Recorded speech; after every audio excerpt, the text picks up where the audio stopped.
الحمدللہ رب العالمین والصلاة والسلام علی سید المرسلین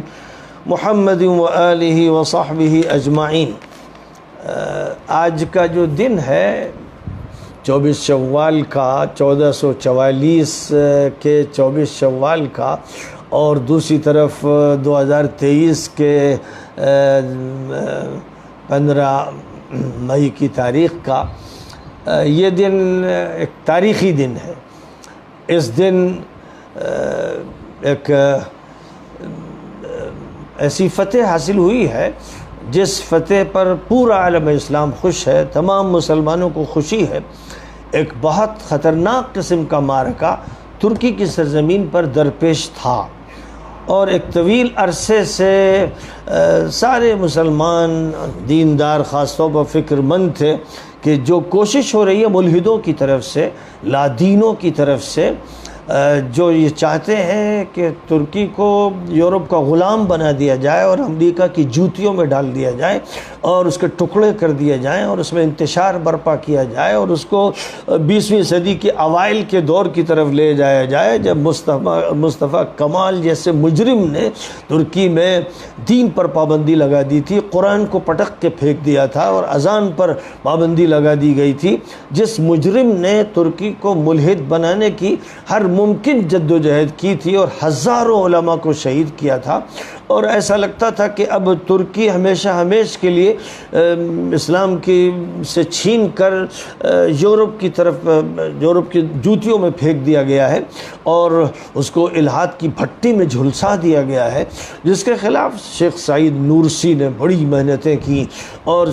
عدنان مندریس کو جب حکومت ملی 50 کی دہائی میں، اور انہوں نے صرف اتنا کیا کہ اذان جس کو ترکی زبان میں دلوایا جا رہا تھا، اور مقصد یہ تھا کہ اذان ہی نہ ہو، مسجدیں بند ہو جائیں، لیکن بہرحال انہوں نے جب اذان کو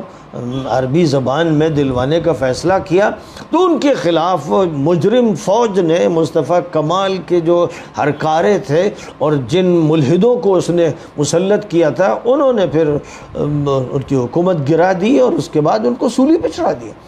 یعنی قرآن پڑھانے کی بات ہو، دین کی بات ہو، مدرسوں کی بات ہو، اذان کی بات ہو، نماز کی بات ہو، تو ان پر سانپ لوٹتے تھے۔ وہ مجرم خبیث شیطانوں کے ایجنٹ یہ چاہتے تھے کہ دین کا گزر نہ ہونے پائے۔ تو اس وقت جو 6 پارٹیوں کا اتفاق تھا، اور حیرت کی بات ہے کہ اس میں نجم الدین اربکان کی پارٹی جو سعادت پارٹی کہلاتی ہے وہ بھی شامل تھی۔ حالانکہ اس پارٹی سے نجم الدین اربکان کے جو صاحبزادے ہیں فاتح اربکان، وہ الگ ہو گئے تھے اور انہوں نے اپنی پارٹی الگ بنا کر اردوغان کا ساتھ دیا تھا۔ بہرحال یہ انہوں نے صحیح کام کیا، صحیح اقدام کیا۔ ظاہر ہے کہ نجم الدین اربکان کے شاگرد ہی اردوغان صاحب ہیں اور انہی کے مشن کو لے کر آگے بڑھ رہے ہیں، لیکن جن لوگوں نے بس یہ سمجھا کہ انہوں نے پارٹی توڑ کر الگ پارٹی بنائی تو یہ ان کا غلط عمل تھا۔ وہ آج نہ صرف یہ کہ الگ ہو گئے، کٹ کے رہ گئے، بلکہ ایک دشمن کمال کلشدار اوغلو جو علل اعلان کہتا ہے کہ وہ یورپ سے رابطہ رکھے گا، وہ امریکہ سے تعلق رکھے گا، وہ آیا صوفیہ مسجد کو پھر میوزیم بنا دے گا اور اس کے بعد مصطفیٰ کمال کے دور کو واپس لائے گا۔ جو پارٹی ہے مصطفیٰ کمال کی، اسی پارٹی کا وہ ذمہ دار ہے، اور 6 پارٹیوں نے اس کو اپنا نمائندہ بنایا۔ تو حیرت ناک بات تھی کہ اس میں داؤد اوغلو بھی شامل ہو گئے، جو ایک دور میں اسلام پسندوں کے ہیرو شمار ہوتے تھے، اور سعادت پارٹی بھی شامل ہو گئی۔ ایک ایسی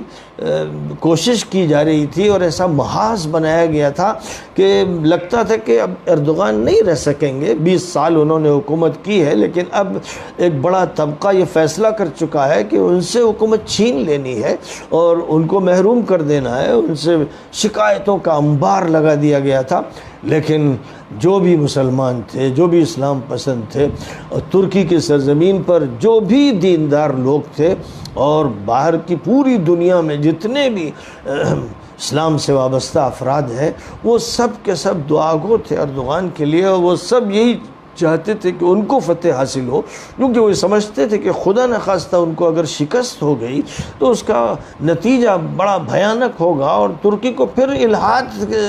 کی بھٹی میں جھلسا دیا جائے گا۔ حالات اس طرح کے صاف نظر آ رہے تھے، بیانات تک ہو رہے تھے، اور یہ سب کو معلوم کہ جو